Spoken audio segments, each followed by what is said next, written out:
Hi, this is Ashikul and welcome to my YouTube channel Easy Learning. Today I am going to discuss the pre-final general maths question paper of Karbi Anglong district. So keep watching.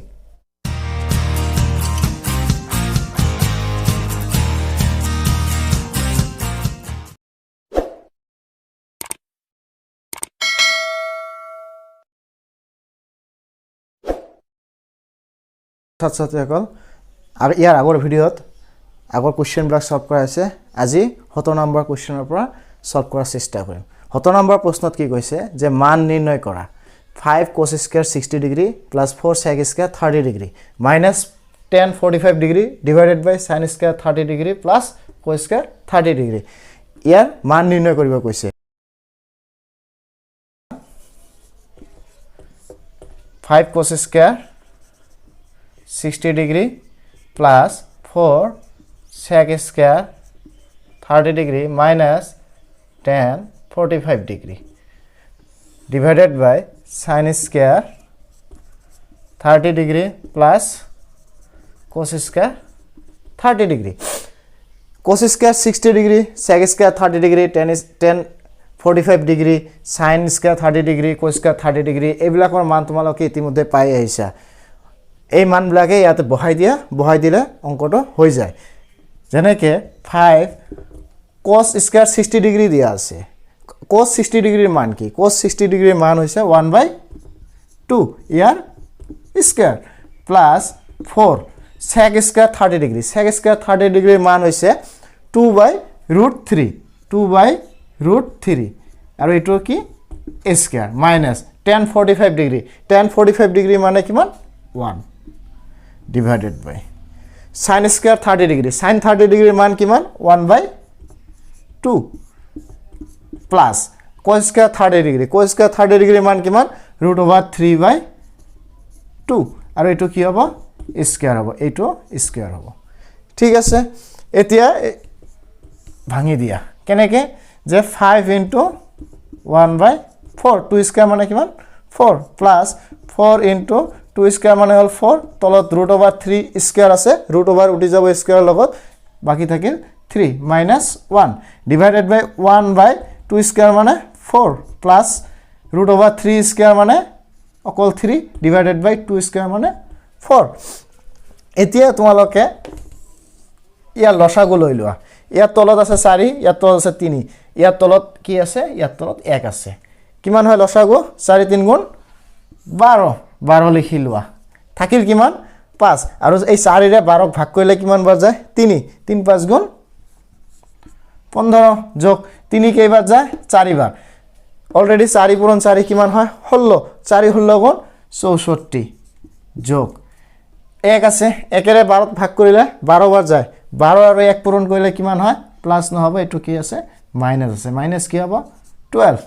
তলত কি আছে 4 আৰু 4 লসাগু কিমান 4 একবাৰ যায় 1 plus 3 থাকি গল কি হয় নেক্সট ইয়াতে লিখো কি থাকিল আমাৰ ওপৰত থাকিল 12 তাৰ ওপৰত কিমান থাকিল 15 যোগ 64 15 যোগ 64 এটা কাম কৰি দিয়া 15 ৰ পৰা 12 ভাগ বিয়োগ কৰি দিয়া কিমান হয় 3 থাকে 3 ৰ লগত 64 যোগ কৰিলে কিমান হয়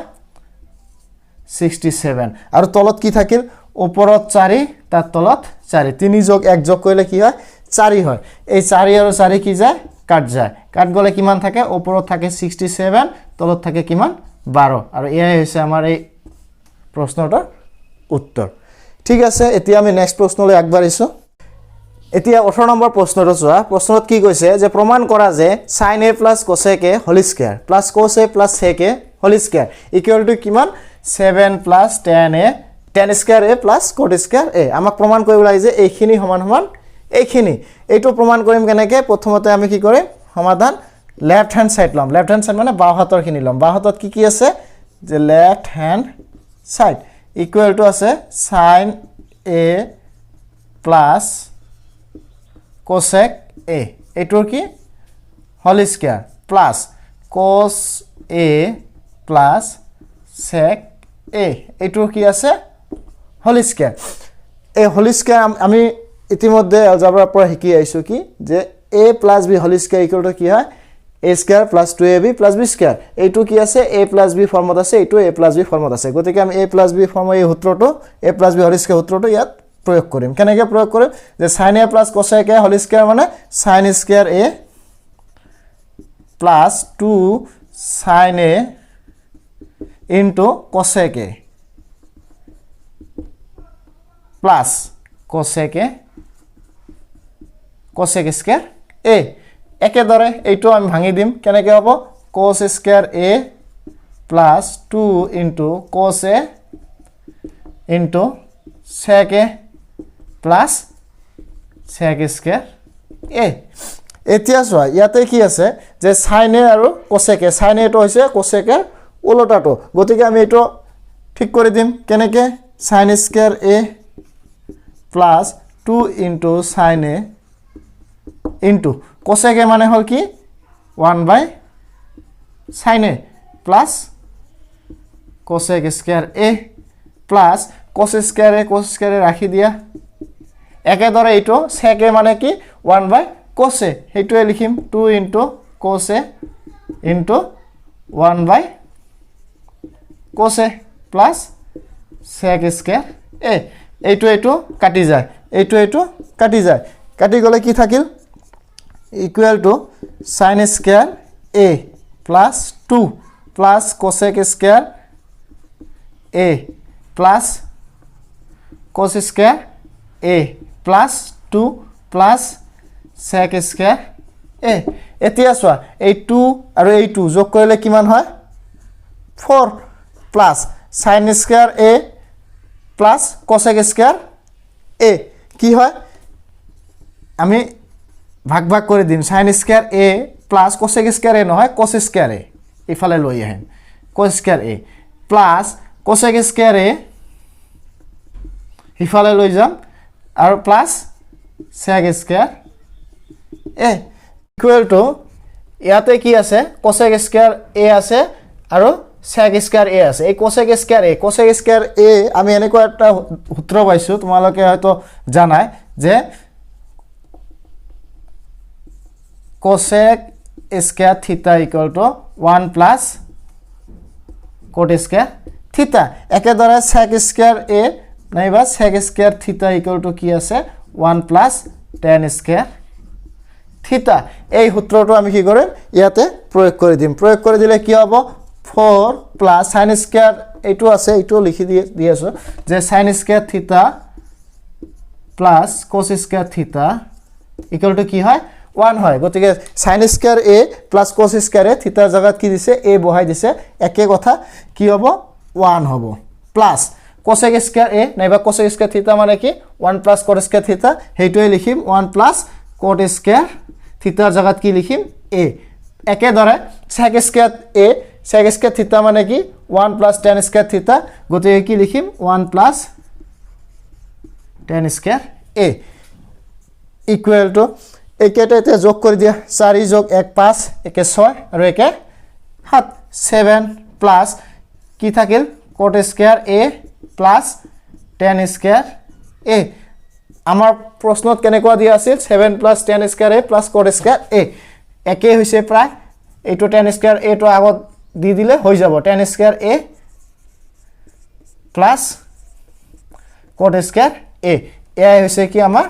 ৰাইট হ্যান্ড সাইড নাইবা হোফাল আৰু এটো কি হল প্ৰমাণিত হল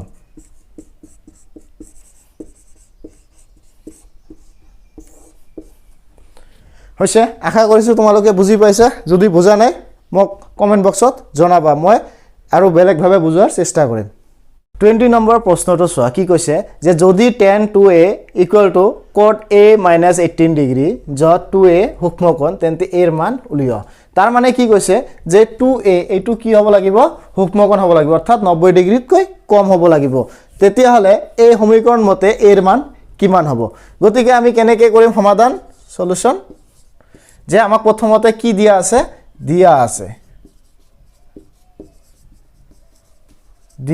কি দিয়া আছে যে tan 2a = কি হৈছে যে cot a - 18 ডিগ্ৰী এতিয়া চোৱা তোমালোকে এটা সূত্ৰ পাইছা সূত্ৰটো কি আছিল এনেকুৱা cot 90 degree minus a equal to কি হয় tan a হয় আমি এই সূত্ৰটো কি কৰিম ইয়াত প্ৰয়োগ কৰিম তেনেহলে কেনেকৈ প্ৰয়োগ কৰিম ইমপ্লাইজ tan to a এটো কি লিখিব পাৰো যে cot 90 degree minus a cot 90 degree minus a নহয় minus 2a তেতিয়াহে আমি কি লিখিব পাৰিম cot 90 degree minus 2a equal to tan 2a equal to কি দিয়া আছিল আগতে cot a minus 18 degree এতিয়া চোৱা এই cot আৰু এই cot কি হয় কাটি যায় কাটি গলে কি থাকে যে 90 degree minus 2a equal to কি আছে 8 minus a minus 18 degree a ইফালে লৈ আহা আৰু এই 90 ডিগ্ৰী হিফালে লৈ যোৱা তাহলে -2a - a equal to -18 degree minus এই 90 ডিগ্ৰী হিফালে গলে -90 degree implies -2a - a -3a equal to কি হ'ব -108 ডিগ্ৰী এই দুটা যোগ কৰি দিয়া যোগ কৰি দিলে কি হয় এই মাইনাস আৰু এই মাইনাস কি যায় কটাকটি যায় কটাকটি গলে কি থাকে যে 3a equal to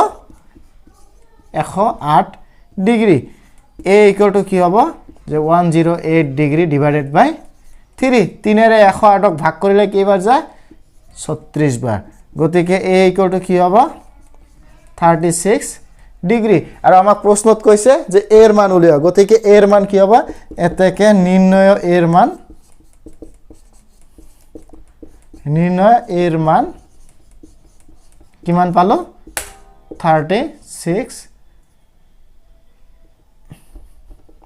36 ডিগ্ৰী আৰু এ হৈছে আমাৰ উত্তৰ ছাত্ৰছাত্ৰীসকল তোমালোকে চোৱা 20 নম্বৰ প্ৰশ্নটো এটাত অলৰেডি কৰিলো 20 নম্বৰত আৰু কি আছিল যে নাইবা দি এটা প্ৰশ্ন আছিল হয় হেতু কৰিব লাগিছিল নহয় এটো কৰিব লাগিছিল মই নাইবাটো কৰি দি আছো নাইবাটো অৰটো যেটো আছে এটো কৈছে প্ৰশ্নটো হৈছে যে যদি tan a plus b equal to √3 আৰু tan a minus b equal to 1/√3 যত কি কৈছে যে a plus b মানটো কি হ'ব লাগিব 0 ডিগ্ৰীত কৈ বেছি হ'ব লাগিব আৰু 90 ডিগ্ৰী নাইবা 90 ডিগ্ৰীৰ সমান 90 ডিগ্ৰীতকৈ কম নাইবা 90 ডিগ্ৰীৰ সমান হ'ব পাৰিব আৰু কৈছে কি যে a এৰ মানটো কি হ'ব লাগিব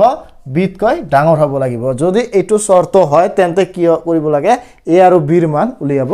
লাগে আহা আমি কৰি চাও সমাধানটো এনেকৈ কৰিম সলিউশন কি কৰিম যে আমাক প্ৰথমতে কি দিয়া আছে সেই দিয়া আছে দুটাৰ পৰা আমি সমাধানটো কৰিম যে দিয়া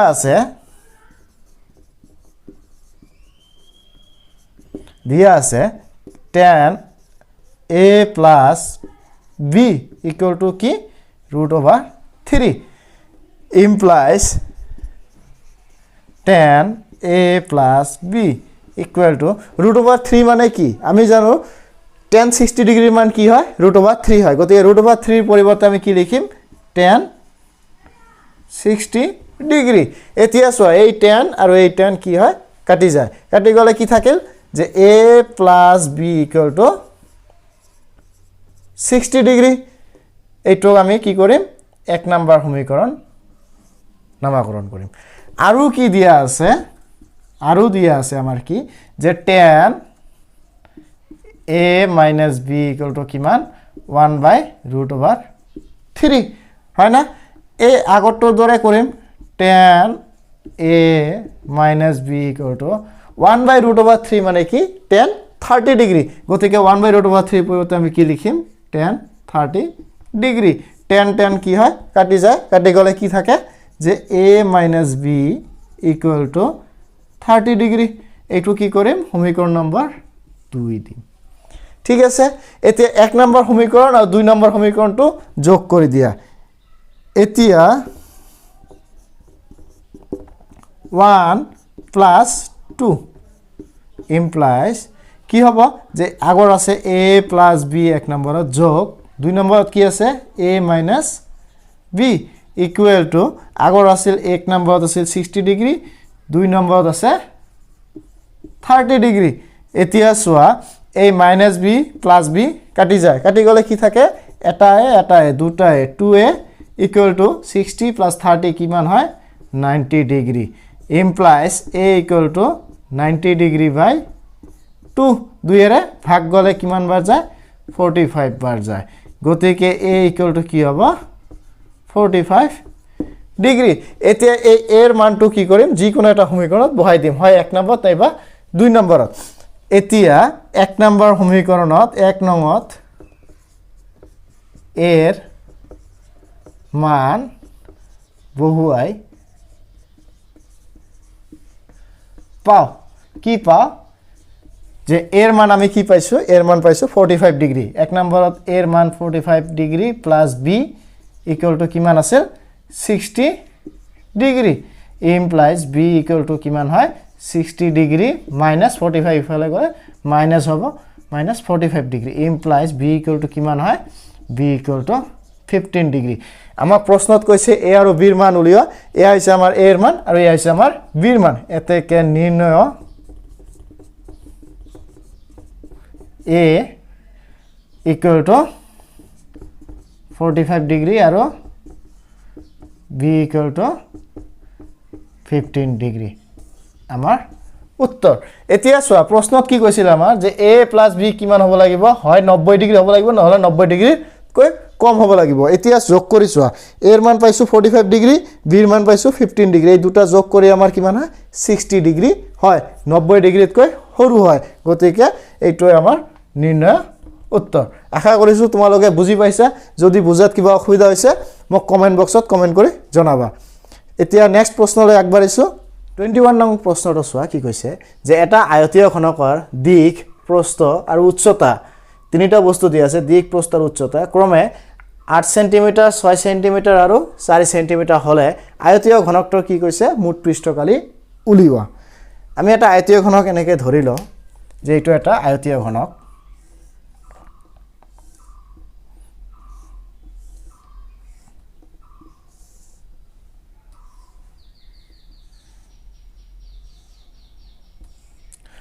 পিকচাৰটো বেছি এটা ভাল হোৱা নাই তোমালোকে ধৰি লবা কি কৈছে যে আয়তীয় ঘনকৰ দিক প্ৰস্থ আৰু উচ্চতা ইয়াৰ দৈৰ্ঘ্য কিমান কৈছে ইয়াৰ দৈৰ্ঘ্য কৈছে 8 সেন্টিমিটাৰ এইটো হল দৈৰ্ঘ্য তাৰ পিছত কি কৈছে প্ৰস্থ প্ৰস্থটো এইটো কিমানখিনি ডাট এইটো হৈছে কিমান 6 সেন্টিমিটাৰ আৰু উচ্চতা উচ্চতা কোনটো হ'ব এইটো থি হৈ থকাটোখিনি এইটো হৈছে কিমান সেন্টিমিটাৰ 4 সেন্টিমিটাৰ এইটো মাপৰ এটা আয়তীয় ঘনক আছে আয়তীয় ঘনকটো কি কৰিব লাগে মুঠ পৃষ্ঠকালি উলিয়াব লাগে এতিয়া চোৱা এই আয়তীয় ঘনকৰ মুঠ পৃষ্ঠকালি উলিওৱা এটা সূত্ৰ আছিল সূত্ৰটো হৈছে যে 2 * LB + BH + HL এই মুঠ পৃষ্ঠকালি উলিওৱাৰ এই সূত্ৰটো প্ৰয়োগ কৰি আমি এই অংকটো কৰিম চোৱা কেনেকৈ কৰি আছো সমাধান সলিউশন কি আছে যে দিয়া আছে আমাৰ কি কি দিয়া আছে আয়তীয় ঘনকটোৰ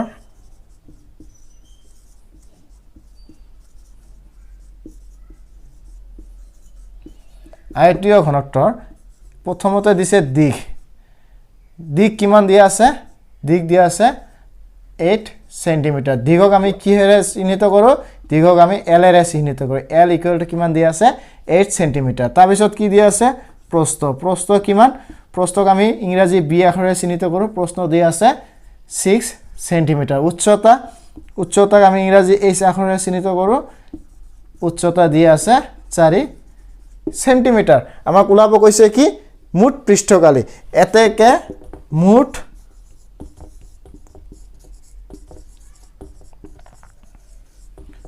পৃষ্ঠকালি ইকুৱেল টু কি হ'ব মুঠ পৃষ্ঠকালি সূত্ৰ এইটোৱে আমি ইয়াত ব্যৱহাৰ কৰিম 2 * LB plus BH plus HL equal to 2 into L or মান কিমান L or মান পাইছো 8 সেন্টিমিটাৰ 8 into B এৰ মান কিমান পাইছো 6 সেন্টিমিটাৰ plus B এর মান কিমান 6 into H এর মান কিমান 4 plus H এর মান কিমান 4 into L এর মান 8 পূরণ করে দিয়া 8 6 গুণ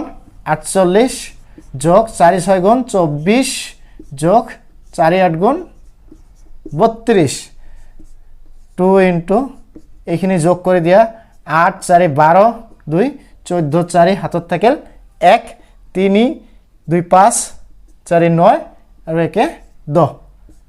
তেনেহলে কিমান হল 104 2 ৰে পূৰণ কৰি দিলে 208 আমাৰ একক কি আছে সেন্টিমিটাৰ পৃষ্ঠকালি ওলাব কৈছে গতিকে ইয়াৰ একক কি হ'ব সেন্টিমিটাৰ স্কয়াৰ এইটো হৈছে আয়তীয় ঘনকটোৰ মুঠ পৃষ্ঠ kali